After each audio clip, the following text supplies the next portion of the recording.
Saludos con todos, somos el Instituto CERSA. Mi nombre es Carmen Dania Rojas Vázquez y vamos a llevar a cabo el curso de trabajos en altura basados en el Reglamento de Seguridad y Salud en el Trabajo, en la Ley de Seguridad y Salud en el Trabajo y en el Decreto Supremo 024/2016. Bien, como objetivos del curso tenemos identificar peligros y riesgos asociados a la realización de trabajos en altura, conocer medidas de seguridad, conocer los equipos de protección personal para realizar trabajos en altura. Lo que se va a detallar como agenda del presente curso van a ser medidas de seguridad en marco legal, descripción de equipos de protección personal, identificación de peligros y riesgos y evaluación de casos reales. Bien, ¿cuáles son las medidas de seguridad en el marco legal aplicados a lo que va a ser trabajos en altura?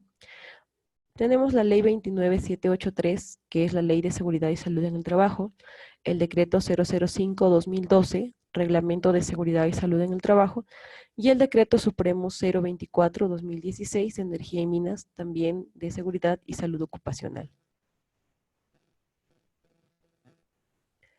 En el Decreto Supremo 024/2016, a lo que hace mención en lo que es gestión de seguridad y salud ocupacional, tenemos el capítulo 8, que nos habla del equipo de protección personal. Como sabemos, para realizar un trabajo o cualquier tipo de actividad que están catalogadas como alto riesgo, se tiene que utilizar un tipo de equipo de protección personal, que si bien es cierto es un último control, pero tiene que ser un equipo que esté verificado y tiene que realizarse un checklist como el que vemos en la parte inferior de la pantalla. Un checklist viene a ser un formato donde hay diferentes características de cada elemento que vamos a ver en las siguientes diapositivas para ver el estado de estos equipos. Bien, en el capítulo 11 nos hace referencia a un permiso escrito de trabajo de alto riesgo. ¿Qué viene a ser un permiso escrito de alto riesgo? Es un formato donde se va a describir el tipo de actividad a realizar, el número de personas, qué tipo de equipos, herramientas se va a realizar, qué estándares están aplicados. Acá en el artículo 129 nos dice, todo titular de actividad minera establecerá estándares, procedimientos y prácticas como mínimo para trabajos de alto riesgo.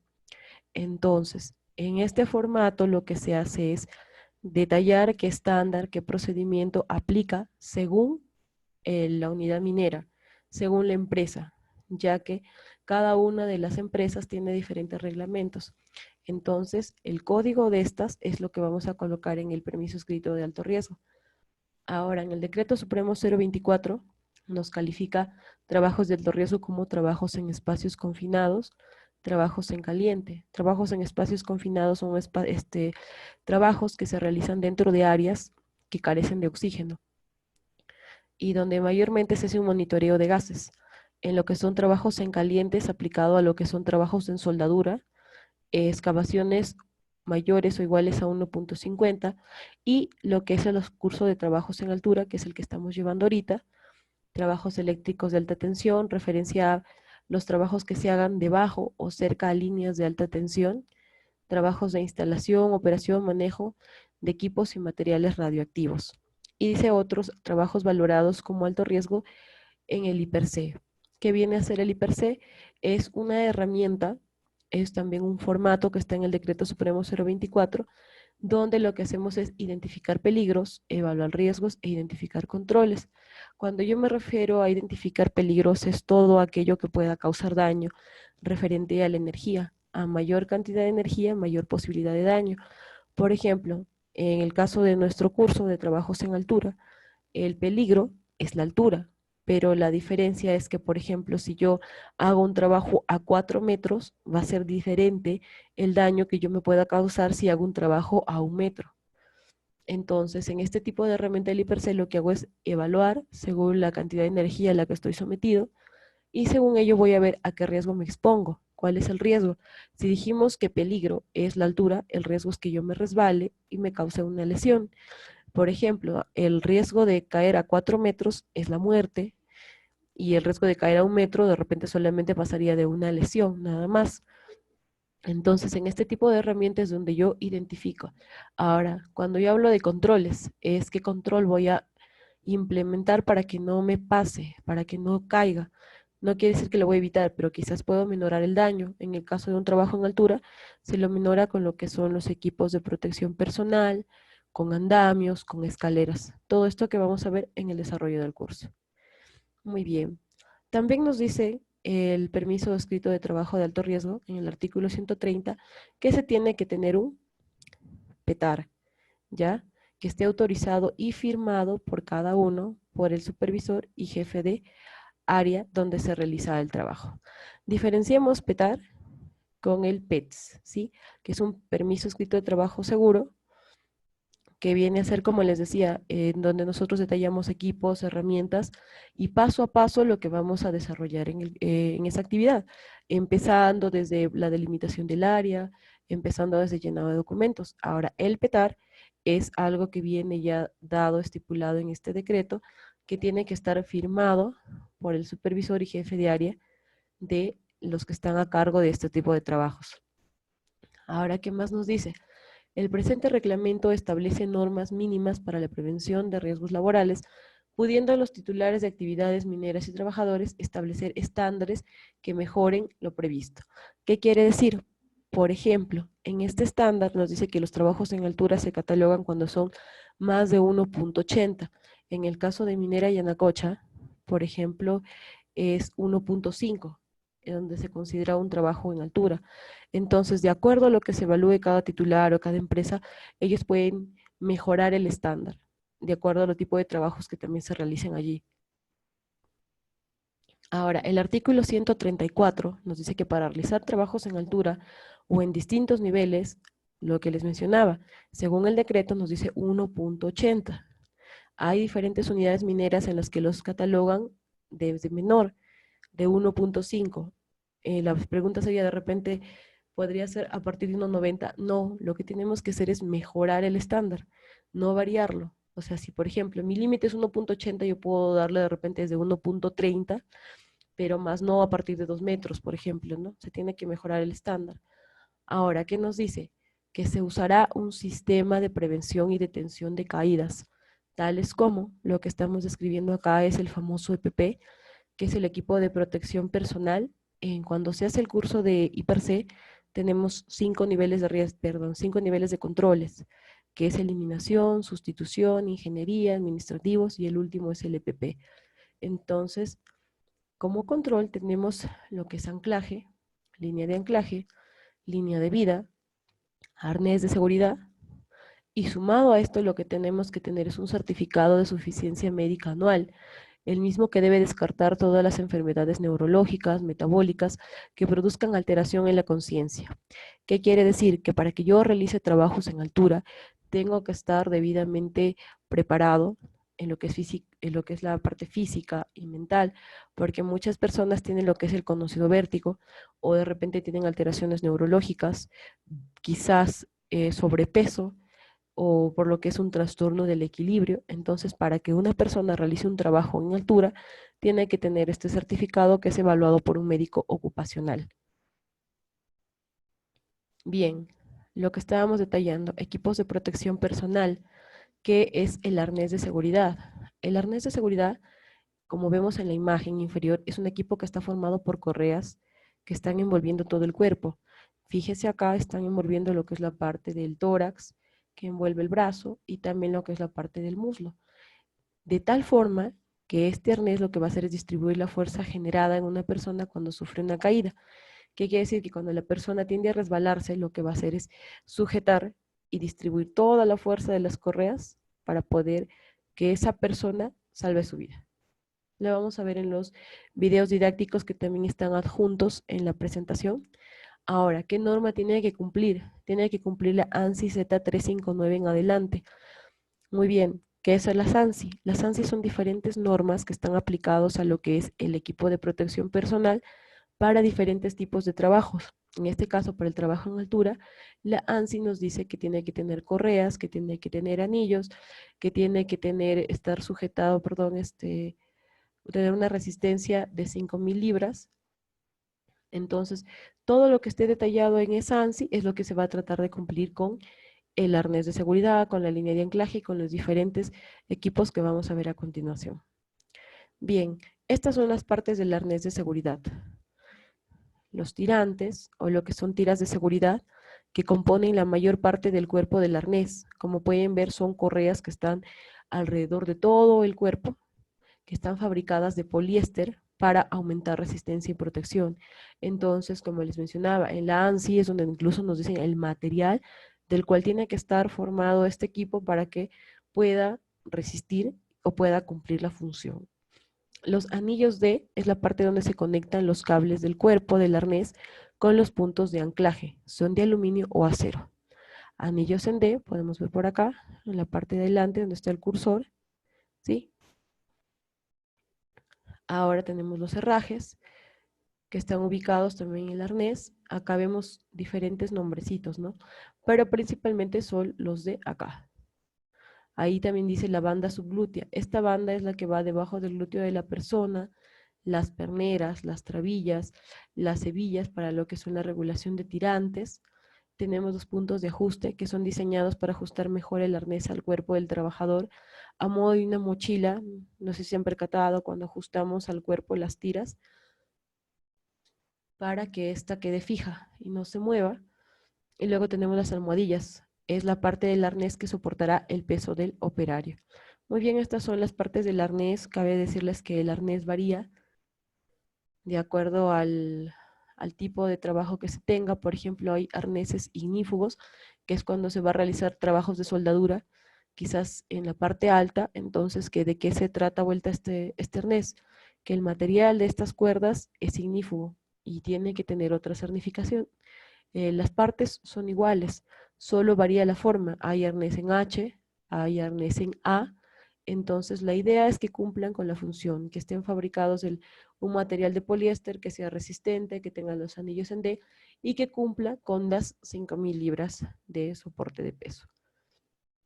Ahora, los arnés no son estándar.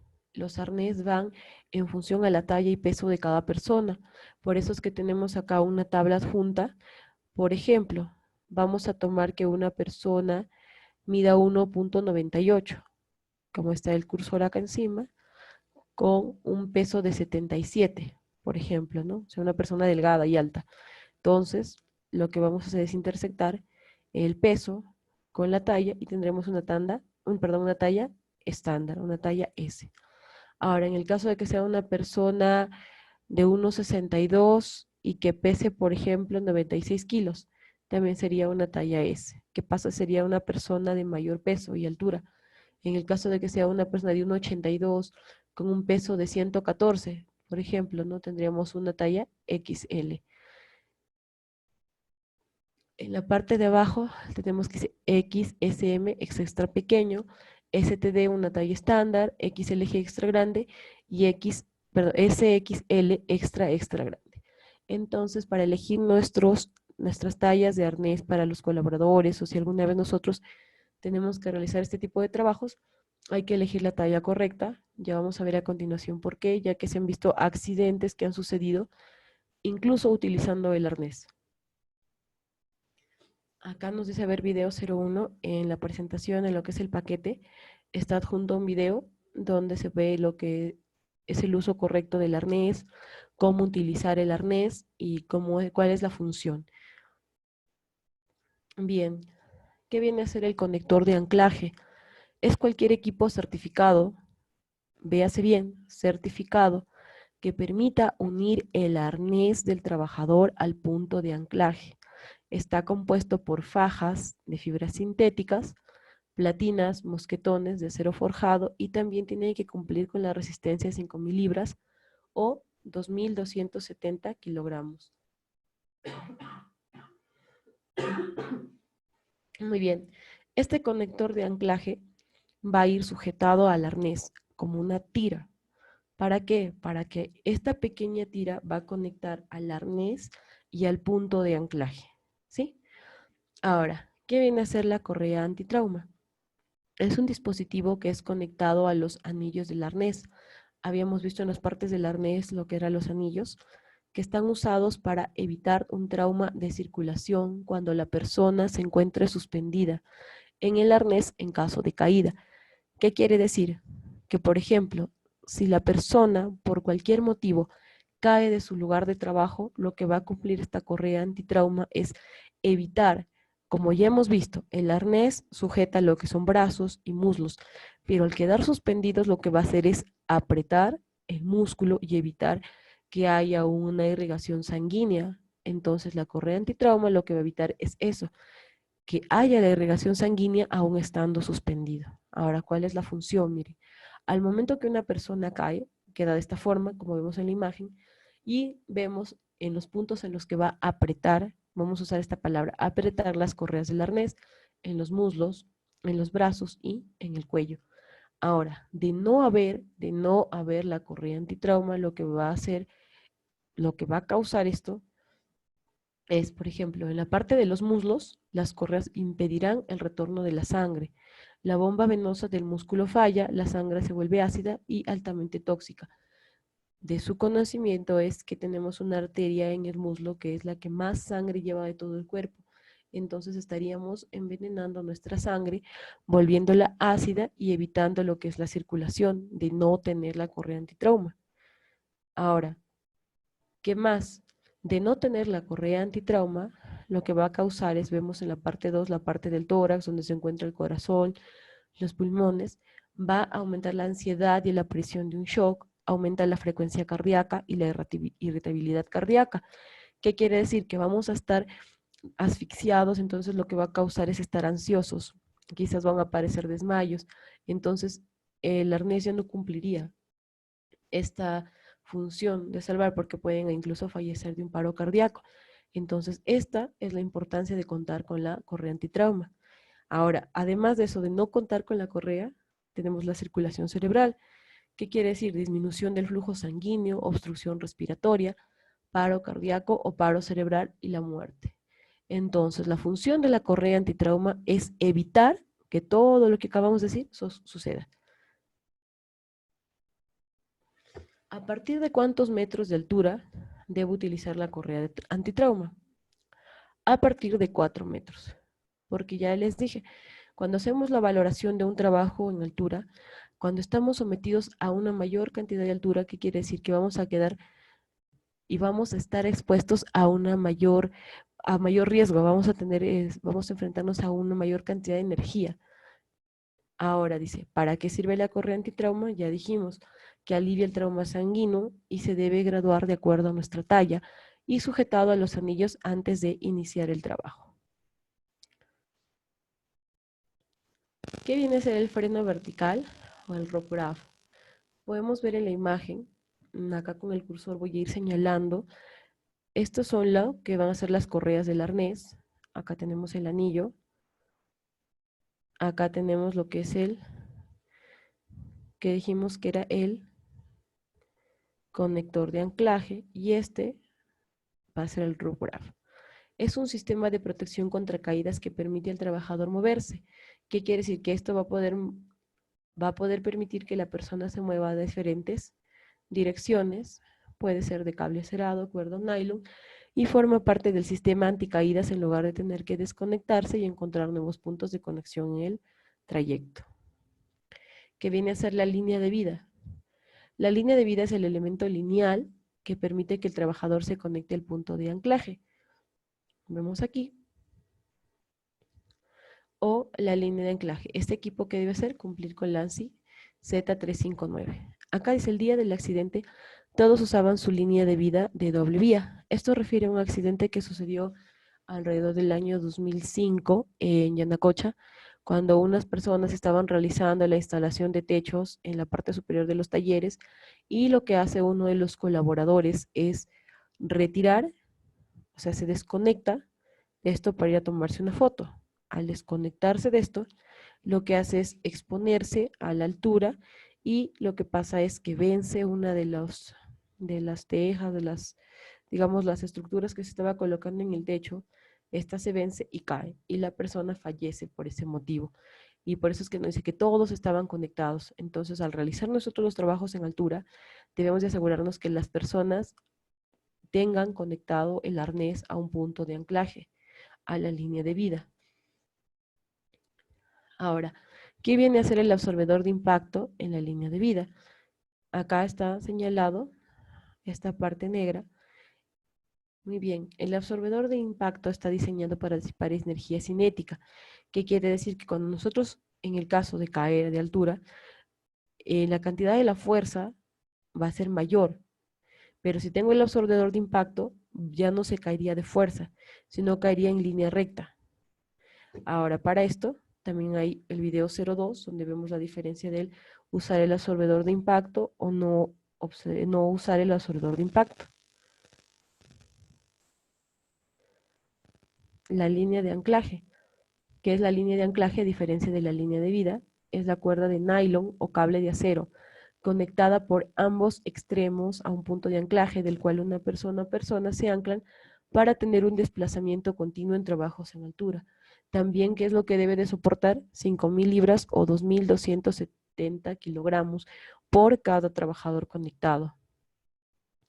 Luego tenemos el famoso punto de anclaje, que es un punto fijo del cual se ancla una persona con la línea de vida para sujetarse y evitar su caída. ¿Cuánto debe resistir? Este punto debe resistir 2.270 kilogramos. Muy bien, acá en la imagen vemos es un punto de anclaje, que es donde va a ir el conector de anclaje. Entonces, aquí es donde no debemos desconectarnos a pesar de estar desarrollando los trabajos. ¿Para qué? Para que al momento, en el caso de que resbalemos, acá podamos quedar sujetados. Los sistemas anticaídas retráctiles, tambor retráctil, son aquellos que se extienden y contraen permitiendo al usuario moverse dentro del área de trabajo, recomendado a velocidades normales. Si se produce una caída, se activará un sistema de freno. A modo de yo-yo, cuando nosotros conectamos el arnés a este tipo de dispositivos de tambor retráctil, lo que va a permitir es que nosotros nos desplacemos en diferentes direcciones y pueda permitirnos una mayor movilización, que es la distancia total de caída. La distancia total de caída es la distancia que puede desplazarse o caer en forma vertical o lateral una persona en trabajos en altura. Para el cálculo, ¿qué es lo que vamos a sumar? La longitud de la línea de vida, distancia de desaceleración, absorbedor de impacto, el estiramiento del arnés y la distancia existente desde el anillo en D hasta los pies del trabajador. Muy bien. Como vemos acá, la distancia total de caída se evalúa a partir de donde la persona está parada. Entonces vemos la distancia de la línea de vida, ¿no? La persona está parada ahí y ¿cuál va a ser la distancia que va a ir hasta el piso? Eso va a ser. Ahora, la distancia de desaceleración del absorbedor de impacto. Esta distancia está en el equipo. Cuando ustedes adquieren el absorbedor de impacto, ahí dice la distancia que éste puede recorrer, mejor dicho, que se puede estirar. ¿Qué más? El estiramiento del arnés y el factor de seguridad, que estos ya están en el 0.3, que es la distancia de arnés del factor de seguridad 0.4. Estos son fijos. Lo único que tenemos que llenar como datos es la distancia de la línea de vida, como vemos acá que dice A, y la distancia de desaceleración del absorbedor de impacto. Al sumar todo esto vamos a tener la distancia total. ¿Qué quiere decir? Que yo estoy acá con todos mis equipos. Al caer, ¿cuánto voy a desplazarme con todos mis equipos de seguridad? Ahora, si yo añado de repente algún equipo adicional, también tengo que sumar a esto. Y a esta suma le añado el equipo que estoy añadiendo de más. Ahora, la altura final va a ser la distancia desde donde yo estoy parado hasta el piso, por ejemplo, unos 3, 4 metros, menos toda esta suma. En el caso del ejemplo, mi diferencia es de 0.1.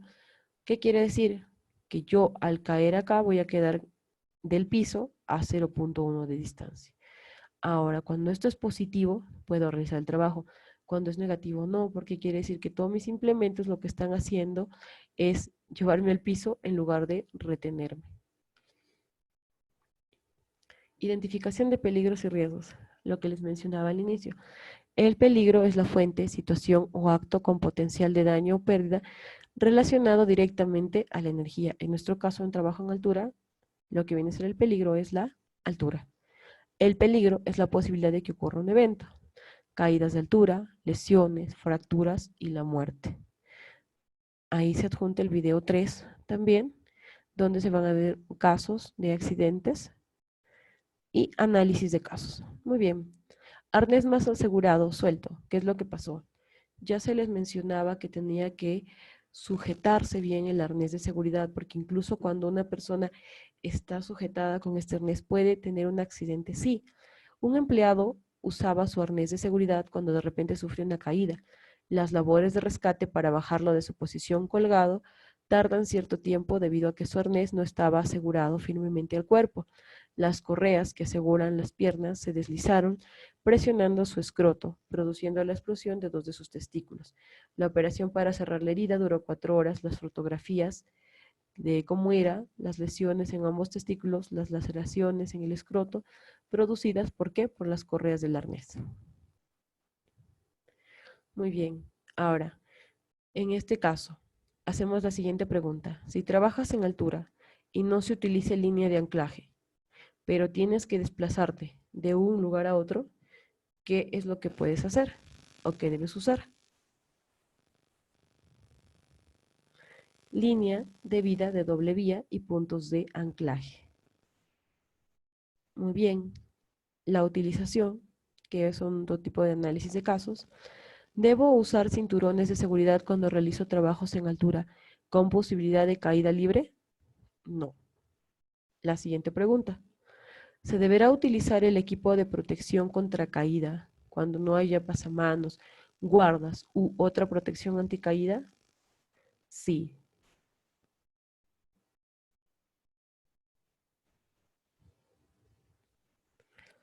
¿A qué altura como mínimo debemos colocar una red debajo de la persona que está trabajando en altura?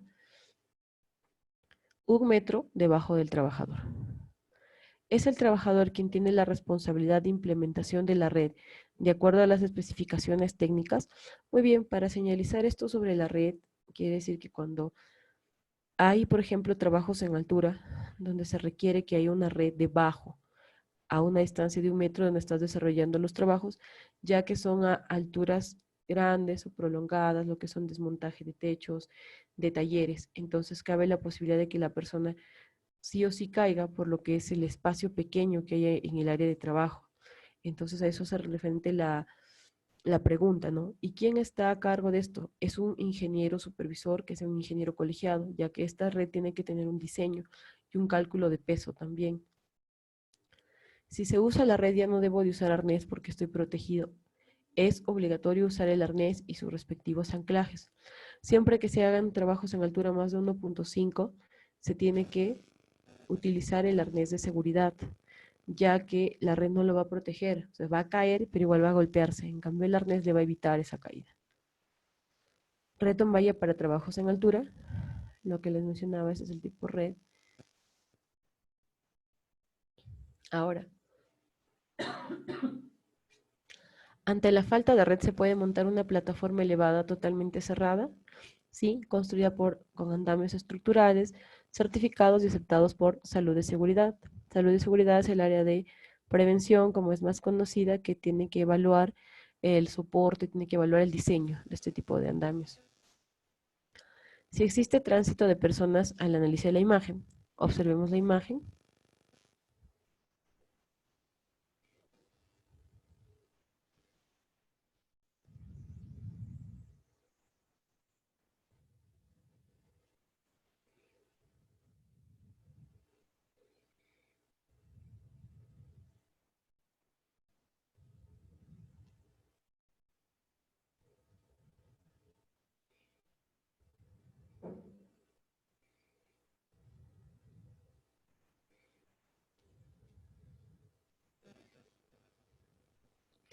Muy bien. Los sistemas de baranda constarán de tubos, listones de madera o cables de acero de 3/8 capaces de resistir por lo menos una fuerza de 90 kilogramos, aplicada en cualquier punto de la estructura y estarán ubicadas a una altura de 1.15 baranda superior y 0.5 baranda intermedia. Como se habló al inicio, hay un formato para cada uno de los equipos de protección personal que tiene que estar codificado. Por ejemplo, el arnés tendría que ir con una codificación de arnés 001, arnés 002, el cinturón de cinturón 001, cinturón 002, línea de vida L001, L002, correa antitrauma 001 y 002. ¿Por qué tenemos que tener esta codificación? Para que al momento de hacer nuestro checklist no se confundan, ya que si tenemos equipos en mal estado no van a cumplir con la función de ayudar a protegernos. Un soldador desea hacer un trabajo en altura. ¿Qué tipo de arnés tiene que usar? Ya les había mencionado, hay diferentes tipos de arnés, modelos, como es el modelo conocido en A y en H, y estos también asimismo hay unos que son para trabajos en general, para trabajos en caliente, que vienen a hacer los trabajos en soldadura. Entonces, si voy a hacer un trabajo de soldadura, lo que tengo que tener es un arnés de material ignífugo a base de Kevlar o Nomex y tiene que cumplir también con la ANSI 10.32 o la ANSI Z59.1. Estas normas las estaré adjuntando al grupo de pack de seguridad. Ahí voy a enviar un PDF con las normas el día de mañana. Cuando por las características del trabajo a realizar no se puede utilizar una línea de vida regulables de 3 a 6 pies de longitud, se debe utilizar tambores retráctiles de 1 o 2 vías, de preferencia como absorbedor de impacto. Segundo, cuando se escoja un punto de anclaje debe ubicarse primero y siempre que sea posible por encima del nivel de la cabeza el trabajador, de manera que la distancia de caída sea lo más corta posible, pero nunca debajo de la cintura del trabajador. ¿Se debería usar un arnés sucio? No, porque podría ver las posibles fallas del material y si el equipo de protección está deteriorado y ha sido reparado. ¿Puedes usarlo? Tampoco. ¿Qué quiere decir esto? Que no puedo usar ningún equipo en mal estado y tampoco un equipo que haya sido utilizado y puedo volver a usarlo. No, cuando el equipo ya sostiene una caída debe ser inmediatamente retirado. Inspección y mantenimiento. ¿Cómo vamos a mantener los equipos de protección personal? El mantenimiento básico va a consistir en lo mismo: limpiar la suciedad de todas las superficies con una esponja humedecida con agua limpia, humedecer la esponja con una solución ligera de agua y jabón y concluya en la limpieza. No se debe utilizar detergentes. Seque el equipo con un trapo limpio y cuélguelo para que termine de secar. No lo coloque donde haga mucho calor. Y por último, una vez seco, guárdalo en un lugar limpio, seco y sin vapores o elementos que puedan corroerlo. Bien, ¿qué vienen a ser los factores de anclaje? O lo que son los factores de caída. ¿Qué diferencia hay entre un factor de anclaje y factor de caída? Muy bien, cuando se produce una caída y se detiene con un tipo de cuerda específica que puede absorber energía, gracias a que actúa de manera parecida a un muelle, se estira y frena la caída de manera dinámica. Cuanto más cantidad de cuerda colabora en la detención de la caída, mayor capacidad de amortiguación tendrá, ya que se dispondrá de un muelle más largo para parar la caída. El factor de caída es un número dimensional que se calcula dividiendo la distancia de caída entre la longitud de la cuerda para la caída. Acá vemos factor de caída, es la altura de caída, ya lo habíamos evaluado, que es desde donde estoy parado, 4, 3 metros de donde me paro hacia el piso. Entre la longitud de la cuerda va a ser la longitud del conector. El valor del factor de caída varía desde 0 hasta cualquier valor, aunque lo habitual es que no sea mayor de 2. Por ejemplo, si me voy a sujetar de la forma del factor 2, ¿qué es lo que voy a tener? En este caso, la altura de caída es el doble de la longitud de la cuerda que se detiene. Sería el caso en el que, por ejemplo, el trabajador dispone de una cuerda de 1 metro que se une al arnés y la fija en un punto de anclaje de 1 metro por debajo. Si se produce una caída, será de 2 metros y la longitud de cuerda de 1 metro. Por lo tanto, el factor de caída es 2. Una caída de 2 metros con ese factor de caída genera una fuerza de choque mayor que una caída de 2, con un factor de caída menor. Una caída de factor 2 es muy grave, puede generar una fuerza de choque muy alta, incluso con distancias de caída relativamente pequeñas. Las cuerdas para trabajo no están diseñadas normalmente para ser compatibles con este tipo de caídas. Ahora tenemos un factor 1. ¿Cuál es la diferencia? Es una situación en la que el trabajador dispone de una cuerda que se coloca en el arnés y la ancla a la misma altura que la tiene en el arnés, por lo que la distancia de la caída es igual a la longitud de la cuerda. Suponiendo que la cuerda es, por ejemplo, de 1, la altura de la caída será de 1. Por lo tanto, el factor de caída será 1, con una fuerza de choque mucho menor que en el caso anterior. En el caso anterior que habíamos hablado era el caso del factor 2. Ahora, el factor 0. También se ve el 0.3, pero es una variación. El trabajador tiene la cuerda anclada por encima de él de manera que no le permite la caída. La altura de la caída será 0 y sea cual sea la longitud de la cuerda, el factor de caída será 0. Habíamos hablado que se tienen que realizar los trabajos cuando sean mayor de 0. Entonces solamente podrías hacerlo en un factor 1 o factor 2. Bien, ¿cuáles son las recomendaciones? Es que todo trabajo de armado o unión deberá efectuarse en el suelo para minimizar el trabajo en altura. Si hubiera personal trabajando en niveles inferiores, tiene que colocarse una lona, una red o lo que puede ser señalizarse con lo que son cintas rojas. Tienes que proteger a las personas que están debajo por el peligro de que se puedan caer las herramientas que puedes estar utilizando en la parte superior. Ahora, dice, caso contrario, tienes que suspender los trabajos en niveles inferiores. El nivel inferior de la proyección del área de trabajo en altura se debe encintar con cinta de color rojo y letreros que diga peligro no pasar. Es muy importante la señalización en todos los trabajos a realizar, ya que muchas veces dejamos herramientas, dejamos equipos o estás trabajando encima del área y le puede caer algo a las personas que están debajo. Entonces es importante que delimites, es importante que coloques letreros, que coloques cintas. Otra, está prohibido dejar o almacenar sobre vigas estructurales, techos, niveles, materiales sobrantes, lo que son despuntes, pernos y herramientas, por el mismo hecho de que estos materiales pueden caer. Bien, si se tiene alguna pregunta acerca del curso, por favor se escribe al grupo del WhatsApp, que está ahí mi número celular, 963-80-0916, lo que son las ANSI, como les mencionaba el día de mañana, les estoy adjuntando un PDF de la ANSI 2007 y la diferencia que hay porque también hay una ANSI 2004. Así que cualquier duda o pregunta que tengan las pueden hacer por ese medio. Y muchas gracias. Este es el final, la culminación del curso de trabajos en altura.